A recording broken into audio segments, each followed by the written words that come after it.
안녕하세요. 심리 읽어주는 남자 A준입니다. 오늘 다룰 컨텐츠는요, 메리지 블루라고 하는 컨텐츠인데요. 결혼을 앞둔 사람들은 이런 말을 좀 한 번씩 들어보셨을 거예요. 일반인은 좀 생소하지만 메리지 블루, 그것이 뭔지 오늘 좀 알아보도록 하겠습니다. 제가 4월 26일 날 새신랑이 됐습니다. 그래서 6개월 동안 웨딩홀도 알아보고 여러 그 과정을 거치면서 결혼 준비를 굉장히 열심히 했었는데요. 제 아내가 메리지 블루라고 하는 거에 대해서 한번 컨텐츠를 만들어 보면 어떻겠냐라고 제안을 해서 제가 이렇게 정보를 찾아보고 불안과 우울에 대해서 다루려고 오늘 준비를 했습니다. 그래서 웨딩을 준비하면서 제 아내가 굉장히 많은 후기들을 봤어요. 그 중에서 저 불안해요, 뭐 우울한 것 같아요, 메리지 블루인 것 같아요, 이런 말들 를 굉장히 많이 후기에 올려주신 걸 보고 이 컨텐츠를 만들어서 그분들과 함께 공유를 하면 예비 신혼부부들에게 도움이 좀 되겠다 싶어서 오늘 준비를 했습니다. 그래서 메리지 블루가 뭔지 지금부터 알아보도록 하겠습니다. 제가 메리지 블루를 찾아봤을 때 메리지 블루는 일본 작가의 유이카와 게이라고 하는 그 베스트셀러 소설의 제목에서 유래한 말이라고 합니다. 그래서 결혼을 앞둔 남녀가 과거에 대한 아쉬움과 미래에 대한 불확실성 때문에 불안하고 우울한 그러한 것들을 메리지 블루라고 하는 표현으로 이렇게 유래가 돼서 나왔다고 합니다. 그래서 미래에 대한 불확실, 내가 과연 이 사람과 잘 살 수 있을까? 혹은 과거에 대한 아쉬움, 이런 거 못 해봤는데, 결혼하면 못 할 텐데, 나의 자유는 조금 더 제한될 텐데, 이런 생각들이 우울증을 유발시키거나 굉장히 큰 불안감을 조성한다. 이렇게 해서 특히 예비 신혼부부, 이제 결혼을 준비하고 있는 가운데 그 예비 신혼부부들이 많이 느끼는 그런 감정들이라고 이야기를 해요. 그래서 저도 후기를 읽어보면서 이렇게 많이 우울하고 불안하구나. 그래서 오늘 컨텐츠를 준비하게 됐습니다. 다행히도 저는 결혼 전에 이거저거 준비를 하면서 이런 메리지 블루를 겪지 않았지만 그래도 제 아내랑 저랑 이야기를 해보면서 조금씩은 그 미래에 대한 불확실성, 그리고 과거에 해보지 못했던 아쉬움들, 이런 것들은 굉장히 가벼운 수준에서 계속 나타났던 것 같아요. 그런데 이제 개인적으로 차이는 조금씩 있겠지만 이게 우울증으로 완전 가버리시는 분들도 계시는 것 같고요. 불안감이 굉장히 많이 나타나서 어떤 불안 증세가 계속 오는 것도 제가 그 후기를 읽으면서도 좀 볼 수 있었습니다. 그래서 오늘 이 컨텐츠를 통해서 어떻게 극복하는지까지 여러분들이 같이 계속 시청해 주시면 같이 이렇게 극복할 수 있지 않을까, 이런 생각을 좀 해봅니다. 그러면 우리가 메리지 블루라고 하는 것에 이렇게 좀 가닿았어요. 예비 신혼 부부이고 내가 어떤 불안감이나 우울감이 조금 느껴지기 시작할 때 사실은 여기서 굉장히 중요한 부분 중에 하나는 이게 그냥 가벼운 수준의 우울감인가? 일종의 내가 어떤 긴장 상태와 불안감을 살짝 느끼고 있는 것인가? 이런 것을요, 본인이 점검을 해볼 필요가 있어요. 왜냐면 과거의 우울증을 앓았던 사람은요, 이러한 메리지 블루의 상황을 겪게 되면 메리지 블루 때문인지 우울증 때문인지 모르지만 어쨌든 우울증이 옵니다. 그래서 우리가 DSM-5라고 하는 제 그 컨텐츠에도 우울증을 극복하는 방법이나 공황장애를 극복하는 방법 중에서 그 진단 기준이 있습니다. DSM-5. 그 진단 기준에 의해서 우울증을 진단할 수 있는데 그것들을 찾아보면 메리지 블루인지 아니면 원래 앓고 있던 우울증이었는지 구분을 할 수가 없어요. 그렇기 때문에 지금 내가 메리지 블루의 우울증인지 아니면 우울증인지 아니면 원래 기존에 앓고 있었던 우울증이 재발한 것인지, 이런 것들은 구분을 좀 하실 수 있어야 합니다. 그래서 일단 가만히 놔둬도 지나가는 정도의 가벼운 수준이라고 이야기를 해요. 그럼에도 불구하고 이게 우울증과 연결되지 않으려면 우리가 어떻게 이 가벼운 수준의 우울감과 불안을 해소시킬 수 있는지 그것도 좀 알아봐야 할 것 같습니다. 일단 DSM-5 기준에 의해서 우울증으로 진단을 받았다 그러면 저처럼 심리 상담을 하는 전문가에게 상담을 받아서 치료를 하거나 어떤 조치를 취해야 하는데요. 가벼운 수준의 메리지 블루의 우울감이다 혹은 불안이다 라고 했을 때는 예비 신혼 부부들이 충분히 극복할 수 있어요. 오늘 지금 극복 방법에 대해서 지금 알아보겠습니다. 자, 메리지 블루 극복 방법은요, 제가 두 가지로 나눠놨습니다. 첫 번째는요, 혼자 하는 방법. 그러니까 메리지 블루의 어떤 가벼운 수준의 우울감과 불안을 혼자서 극복하는 방법. 그리고 두 번째는요, 둘이서, 그러니까 예비 신랑, 예비 신부 둘이서 극복하는 방법, 이렇게 두 가지를 준비를 했습니다. 당연한 소리 같지만 우리가 극복하는데 굉장히 도움을 줄 수 있는 행위이고 활동일 수 있어요. 그래서 여러분들이 잘 들어서 그것대로 좀 실천을 하면 메리지 블루에서 벗어날 수 있습니다. 사실은 그 메리지 블루라고 하는 것이 어떤 우울감이나 불안감을 조성하기 때문에 생각보다 이걸 말하는 사람은 얼마나 가벼운 수준인지 정말 깊은 수준인지를 알지 못해요. 주변에서 보는 사람들은. 근데 본인들은요, 얼마나 미래에 대해서 불확실한지 이게 느껴본 사람은 알죠.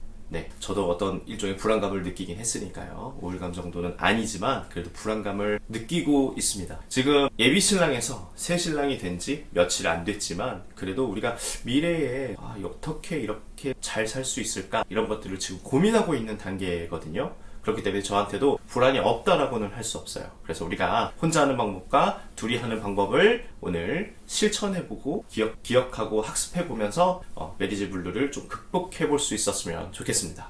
첫 번째, 혼자서 하는 방법은요, 일단은 맛있는 거 먹고요, 잘 자고요, 그 다음에 운동하고, 그리고 가벼운 수준의 명상을 하실 수 있다면 그 가벼운 수준의 명상으로 기분을 전환시키는 것, 그리고 생각을 환기시키는 방법이 있습니다. 당연한 말 같죠. 잘 먹고 잘 자고 이런 것들은 원래 기본 잘 하고 있는 거잖아요 라고 이야기할 수 있는데, 이 기본적으로 우리가 비가 와서 우울하든 상사한테 깨졌든 뭔가 우울하면 매운 거 먹거나 맛있는 거 먹으면 기분이 좀 해소되죠. 이것을 가벼운 수준의 우울감이라고 이야기를 하거든요. 그래서 가벼운 수준의 우울감은 이렇게 맛있는 거 먹고요, 분위기 전환 그리고 기분 전환하기 위해서 격한 운동을 하고요, 재밌는 일거리를 하다 보면 없어져 버리죠. 그래서 나쁜 것을 좋은 것으로 상쇄시켜서 없애버리는 효과를 낼 수 있습니다. 그래서 혼자서 할 수 있는 것들은 물론 지인들 혹은 남편 그리고 아내랑 같이 할 수 있지만 기본적으로 잘 먹는 것, 맛있는 것으로 먹는 것, 그리고 운동하고 가벼운 명상을 하는 것으로 계속 매몰되어 있던 어떤 불확실성에서 생각을 환기시켜버리는 것, 이게 첫 번째 혼자서 할 수 있는 방법이었습니다. 두 번째가 좀 중요해요. 이거는 지금 저희 부부도 같이 활용하고 있는 것들 중에 하나입니다. 굉장히 중요한 요소일 수 있는데요, 뭐냐면 예비 신랑 신부가요, 미래를 설계해보는 것입니다. 불확실한 그 미래를 어떻게 설계할까요? 지금 저희가 겪고 있는 것들 중에 하나고요. 미래를 어떻게 살까? 신혼집을 꾸리고 나서의 이 대출금은 어떤 식으로 갚을 수 있을까? 우리가 가지고 있는 이 역량으로 아이는 얼마큼 낳을 수 있을까? 아이는 낳아야 할까? 아니면 우리가 또 가족들한테 어떻게 대접을 할 수 있을까? 이러한 것들이요, 하나부터 열까지 다 고민이고요, 불확실성이에요. 그래서 이렇게 답례를 하는 게 옳은 걸까? 하나부터 열까지 우리가 후기를 읽어봐서 다 똑같은 느낌인 거죠. 이 두 번째, 미래를 같이 설계해본다, 굉장히 중요한데요. 첫 번째는 어떻게 하냐면요, 아주 구체적으로 서로의 미래에 대한 계획들을요, 구체적으로 적어본다. 그러니까 돈은 얼마큼 모으고 우리가 공과금은 얼마로, 이런 것들을요 이제는 해야 하잖아요. 그러니까 아주 디테일하게 아주 구체적으로 적어보는 것입니다. 그래서 미래에 우리가 이렇게 해보자라고 이야기를 하는 건데요, 여기서 되게 5년에 한 번씩 유럽 여행 가자, 물론 갈 수 있습니다. 그런데요, 어떻게 얼마를 가지고 갈 것이냐를 정말 구체적으로 적으셔야 해요. 단순히 그렇게만 적어놓으면 불확실하죠. 5년 지났어요. 그래서 이제 유럽 여행 가야 할 시기가 다가오면요, 그때 다시 불안감이 또 생깁니다. 그렇기 때문에 5년 동안 우리가 얼마를 모아서 어디로 여행을 갈 것인가, 이런 것들도 구체적으로 보면 좋을 것 같습니다. 그런데 여기서 중요한 거, 이렇게 아주 5년 후의 미래를 미리 적어봤어요. 좋죠. 생각도 좋죠. 그리고 행복한 기억에 이제 메모리 저장될 거기 때문에 되게 긍정적으로 5년 동안 살아낼 수 있을 것 같아요. 그런데 기다리기가 너무 멀죠. 그래서 첫 번째는요, 구체적으로 미래를 지금 바로 실천할 수 있는 것부터 하나씩 체크해서 경험해보는 것. 이것을 유전자에다가 기입한다, 이런 표현을 써요. 그러니까 무슨 말이냐면, 내가 경험을 해보는 것이 이 이후에 있을 불확실성을 조금은 줄여주는 것입니다. 그러니까 쉽게 말하면 다이어트를 해본 사람은요, 살이 쪄도 그 다음에 다이어트를 할 때 유전자에 기록되어 있는 경험 덕분에 다시 다이어트에 성공할 확률이 높아진다는 이야기죠. 그것을 우리 이 메리지 블루 극복에 그대로 가지고 오면 무슨 말이 되냐면, 구체적인 걸 적어서 지금 하나하나 실천을 해보면 우리가 불확실한 게 아니라 해낼 수 있구나. 경험적 DNA가 내 유전자에 기입이 된다는 말. 그러면 조금 더 큰 일이 일어났을 때 우리 그거 해결했잖아, 할 수 있잖아 하면서 긍정적인 마인드로 커나갈 수 있다라는 이야기죠. 이 두 번째, 둘이서 하는 방법 중에서 구체적인 것을 기입하고 미래를 설계해보고 그 중에서 실천할 수 있는 것을 실천해본다. 그래서 앞으로 있을 불확실성을 조금은 줄여본다. 이것이 굉장히 중요한 극복 방법 중에 하나입니다. 그래서 예비 신혼 부부들께서 공책을 하나 준비해가지고요. 거기다가 이렇게 적어보세요.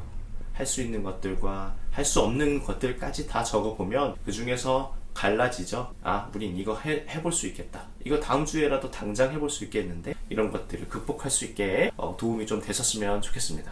그리고 플러스 알파 극복 방법 중에 가족들의 지지가 굉장히 도움이 됩니다. 저희 결혼합니다. 와주세요. 웨딩홀 어디에요? 언제예요? 이렇게 얘기를 하고 청첩장을 돌리면 축하 인사를 많이 받죠.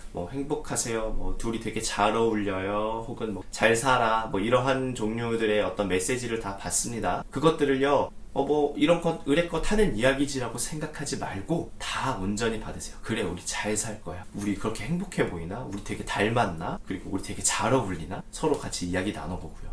그래서 가족들의 그런 지지, 그리고 정말 너희들 잘 살 거야 이렇게 친정어머니나 아니면 시어머니나 혹은 장인이나 아니면 이렇게 어머니나 같이 이렇게 이야기를 해주시죠. 덕담도 해주시고 그런 것들을 온전히 받고 지지를 받는 것으로도 우리가 충분히 이 메리지 블루를 극복할 수 있습니다. 그래서 이 메리지 블루, 가벼운 우울이라고 제가 표현을 했지만 누군가에게는 굉장히 무거운 불안과 우울일 수 있는데요. 그래도 우리가 서로 이제 앞으로 미래를 바라보면서 과거에 대한 아쉬움은 하나씩 해결해 나가면서 미래에 대한 불확실을 확실로 그러한 삶을 살 수 있다면 신혼부부에게 굉장히 큰 영광이 될 수 있지 않을까 이런 생각을 해봅니다. 그래서 우리나라에서 지금 예비 신혼부부들이 결혼을 많이 이제 준비하고 있는데 메리지 블루 걸리지 않게 관리 잘 하시고 결혼 잘 하셨으면 좋겠습니다. 오늘 컨텐츠도 도움이 되셨다면 구독과 좋아요 부탁드립니다. 다음에 더 좋은 컨텐츠로 찾아뵙겠습니다. 감사합니다.